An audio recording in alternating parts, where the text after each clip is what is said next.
더불어민주당이 헌법 부정, 역사 왜곡, 행위자 공직 임용 금지 등에 관한 특별법 이거를 지금 당론으로 발의를 했습니다.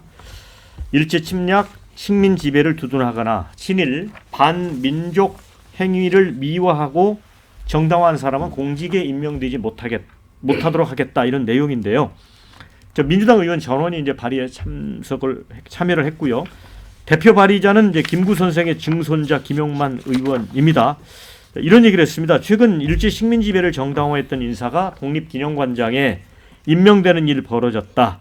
사실상 매국 행위임에도 제재할 수 있는 마땅한 법적 근거가 없다. 그래서 이 법이 필요하다 이렇게 설명을 하고 있습니다. 그런데 이제 통상 법조계에서는 친일 반민족 행위 판단에 주관적 요소가 이제 개입될 수밖에 없고, 그래서 이게 이제 과잉 입법 논란을 피하기 어렵다 이런 이제 반론들이 있습니다. 이건 뭐 지금 굉장히 앞으로 이제 논란이 될 것 같은데 윤주진 대표, 예. 요 법은 어떻게 봅니까? 그러니까 이거는 역사와 학문의 영역을 정치로 가져오는 가장 전형적인 악법 중에 하나죠. 박유화 교수 아시죠? 그 위안부 관련해서 맞나요? 박유화 교수님 맞나요? 예. 박유화 교수님. 그분의 그 저서가 엄청난 논란을 가져왔고, 정말 위안부 피해자 할머니들도 이제 이런 책은 나와서는 안 된다라는 가처분 신청까지 내서 논란이 됐었는데, 결과적으로 법원은 그 책에 대해서는 법으로 단죄할 수 없다라고 판단을 내렸어요. 그 이유는 우리 학문의 자유라고 하는 것은 어떠한 주장이든 일단은 학문의 시장, 학문의 사상의 시장에 내어놓고 끊임없는 비판과 검증을 통해서 이것을 규명해 나가는 그러한 과정 속에서 우리가 옳고 그름을 더 선명하게 가릴 수 있는 것이고, 심지어 틀린 주장도 그러한 과정을 통해서 비판을 받아야만 더 우리가 기존에 믿고 있던 학설이나 주장의 정당성이 더 강화되는 것이거든요. 저는 친일이든 그렇든 뭐 종북이든 그렇든 죄송합니다. 이런 식으로 사상 검증을 통해서 정치인의 자격, 공직자의 자격을 논한다는 것은 자유민주주의 국가에서는 좀 허용되기 어려운 것이고, 그 기준, 그 범위를 결정하는 것 또한 결국은 사람이 하는 것인데 누가 이것을 결정할 것이냐. 저는 그러할 권한과 역량을 가진 정치인은 우리 세상에는 존재할 수 없다 이렇게 생각을 합니다. 네, 지금 댓글에 보면 역사 왜곡한 행위자는 당연히 공직에 임명을 금지시켜야 된다라는 의견도 주신 반면에, 그렇다면 민주당은 일제 샴푸 사용 금지법, 일본 여행 금지법, 더 나아가 일본과 국교를 단절하자고 해라, 또 이런 반론도 주셨습니다. 김진욱 대표님은 어떻게 봐요, 이 문제는? 저도 지금 뭐 이거 대표 발의한 상황이기 때문에 아직 뭐 법이 만들어지진 않았습니다. 그리고 이 법을 국회에서 통과를 설령 민주당이 시킨다고 하더라도 대통령은 당연히 이 법에 대해서 거부권을 행사하실 것 같아요. 또 지금 법조계에서 우려하는 것처럼 과잉 입법의 소지, 그런 논란 저도 있을 수 있다고 봅니다. 그런데 민주당이 오죽했으면 이런 법까지 발의하는 상황이 왔을까 하는 부분도 함께 논의가 돼야 된다고 봅니다. 지금 이 정부에서 독립기념관장을 비롯해서 심지어는 며칠 전에 있었던 어떤 인사청문회 과정들을 보면 말이 안 되는 이 역사 왜곡 인식을 갖고 계신 분들이 참 많거든요. 심지어는 이 독립기념관장 김영석 관장인가요? 이분은 8.15에 그런 광복이 된 게 맞냐? 1945년 8월 15일이 광복이 된 건 맞냐? 라고 물어보니까 독립기념관장의 입장에서라면 노코멘트다 이렇게 얘기를 합니다. 아니, 개인 자격이라면 노코멘트일지 몰라도 독립기념관장의 자격이라면 45년도에 광복된 거 맞지 않느냐? 일제로부터 해방된 거 맞지 않느냐? 이렇게 얘기해야 되는 게 일반 상식 아닌가요? 그런데 지금 이 정부에서 인사권을 대통령이 가지고 인사하는 사람들마다 어떻게 한결같이 이런 사람들이 있을 수 있을까? 정상적인 인사 절차라면 이런 사람들은 가급적이면은 인사 검증 단계에서 걸러져서 추천 자체가 안 돼야 되는 게 맞는 거 아닙니까? 어떻게 역사를 왜곡하는 인식을 가지고 있는 분들이 너무나 자연스럽게, 너무나 태연하게 이 인사청문회장에 앉아서 그 답변을 하고 있는 상황들, 이런 상황들이 있었기 때문에 결국은 그 김용만 의원이 김구 선생의 증손자인데 이분이 대표 발의자로 나서서 이런 법까지 만들지 않았겠느냐. 그러니까 제가 지금 드리는 말씀은 이 법은 저는 제가 볼 때 좀 약간 무리한 부분이 있다고 봐요.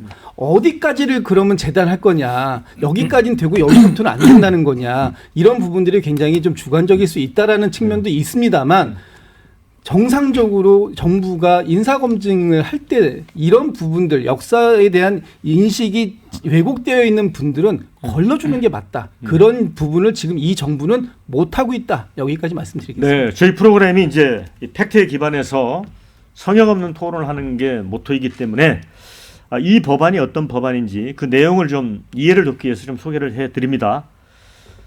일제의 지배 또는 친일 반민족 행위를 미화하거나 정당화하는 경우, 그리고 이제 기간은 너일 전쟁 전후부터 1945년 8월 15일까지 제국주의 침략 전쟁과 전쟁 범죄를 미화하거나 정당화하는 경우, 또 일본 제국주의 국권 침탈을 반대하거나 일본 제국주의의 한가한 행위를 비방하는 경우, 또 독도 영유권의 역사적 사실과 헌법이 정한 영토 규정을 날조히 유포하는 행위 등을 이 법에서는 역사 왜곡 행위로 규정을 합니다. 그리고 국무총리 소속 11인 위원회를 설치한다고 되어 있습니다. 그래서 역사 왜곡 행위자나 동조자를 판정하도록 했고요. 또 왜곡 행위자뿐 아니라 이에 동조한 자도 적용되고 법 시행 당시 임용 중인 사람도 적용이 됩니다. 그래서 이제 소급 입법이 통과되면 김영석 논란이 됐던 독립기념관장도 공직에서 물러나야 되는 거죠. 자, 그래서 이제 민주당은 일단 입법 발의긴 합니다만은 적극적인 의지가 있어 보입니다. 어제 이재명 대표가 이런 팻말을 들었습니다. 신친일파 척결, 뉴라이트 거부. 이렇게 이제 A4 용지에 써가지고 그걸 들고서 사진을 공개하고 지금 릴레이 운동을 하고 있습니다. 김민수 대변인, 네. 이거 어떻게 보십니까? 정상이 아니라고 봐요. 네? 그러니까 정상이 아니라고 봅니다. 지금 일제 시대의 친일과 지금 현재 21세기의 친일이 같은 용어입니까? 예를 들어서 이웃나라 국가와 미래를 설계하자라는 친일과 일제시대 나라를 빼앗겼을 때 친일이 같은 개념이겠습니까? 그리고 역사 왜곡 공직 임명 금지할 거면은 종북도 포함되어야죠. 친북도 포함되어야죠. 대한민국 자유대한민국을 부정하는 말들을 하는 사람들도 포함돼야죠. 그리고 지금 이 친일 논란 자체가요. 민주당이 계속해서 이렇게 중요한 정치 상황들마다 꺼집어내는 것이 왜 얼마나 무모하고 참 필요 없는 정쟁들을 끄집어내서 국민 갈등을 일으키냐라고 하면은 민주당 이승만 대통령도 친일무리하지 않습니까? 이승만 대통령이요 친일이 아니라 반일을 넘어서 혐일까지 했던 가장 반일주의 대통령이에요. 여기에 평화선 그면서 독도가 우리 땅이다 천명했던 것도 이승만 대통령. 그리고 독도 이 평화선 넘어온다라고 하면 일본의 군대이든 일본의 어부이든 다 체포하고 발포까지 명령했던 거 이승만 대통령입니다. 당시에 일본의 어부들 4천여 명이 구금까지 당했었고요. 40명 정도가 죽기까지 했었습니다. 이렇게까지 강하게 일본을 적대시했던 대통령이 있습니까? 그럼에도 불구하고 여기에 친일무리하지 않습니까? 그러니까 이러한 부분들을 좀 현실 감각을 갖고 얘기해라. 그 독도 이야기 계속 하는데요. 1999년도에 김대중 대통령이 여기에 신한일 어업협정을 독도가 아니라 울릉도를 기준으로 합니다. 이때부터 독도에 대한 영유권 논쟁이 세계적으로 확산되는 거예요. 이 문제인식을 하게 되는 겁니다. 그때 중간 수역으로. 네, 그렇습니다. 네. 그리고 또 2004년에 제주도에서 한일 정상회담 할 때요. 노무현 전 대통령이 독도를 다케시마라고 발언합니다. 이때 일본 언론들이 난리 났습니다. 한국의 대통령도 다케시마를 인정하는 것이냐. 2012년 이명박 대통령 독도 방문했었을 때 민주당 뭐라고 했습니까? 조용한 외교하자라고 했습니다. 2018년도에요. 평창올림픽 때 한반도기에 독도 빼놓고 갔습니다. 그때 우리 당에서 이거 비판하니까 뭐라 했습니까? 독도가 우리 땅인 거 모르는 사람이냐라고 했습니다. 그러니까 민주당에서 이러한 역사 논쟁을 정말 역사 바로잡기 차원에서 주장한다라고 하면 이것은 바람직하고 박수받을 일이나 이걸 정쟁으로 이용해서 친일 활동이 아니라 반일, 혐일까지 했던 이승만 대통령부터 친일 몰이를 해서 정치적으로 이용하려고 한다. 이것 자체가 역사 왜곡이죠. 이러한 것들이 역사 왜곡이죠. 그러니까 이러한 것들은 이제 앞으로 대한민국이 앞으로 나아가는데 전혀 도움이 되지 않는다. 이제 좀 벗어나라라는 말씀 드리고 싶고요. 그리고 지금 여전히 지금 이러한 것들을 진심으로 믿는 분이라면 저는 이런 분들의 머릿속에 종북사관이 들어있다라고 봐요. 그렇기 때문에 지금 6.25 전쟁 불법 남침, 북한의 불법 남침 등을 부정하고 싶기 때문에 이거를 적대시하는 대상을 거꾸로 일본으로 여전히 삼고 있다. 근데 지금 북한 같은 경우 공산주의 진영입니다. 일본은 자유민주주의 진영이에요. 그러니까 이게 어디가 적인지 제대로 구분해라. 21세기 대한민국에서라는 말씀도 드리고 싶습니다. 네. 자, 배 부위원장님. 네. 우리 김인수 대변인 주장을 요약하면 그거 같아요. 친일공직금지법이 기본적으로 이제 야당인 민주당에서 이런 친일 문제를 친일몰이 일종의 정치적인 목적을 노려서 만든 것 같다. 그러니까 이 법에 반대하면 친일파 아니냐. 이런 느낌이 들도록 하려는 게 아니냐 이런 생각이거든요. 어떻게 보세요? 일단 정확하게 좀 상황을 정리해야 되겠는데 친일 행위가 있는 거예요? 친일 몰이가 있는 거예요?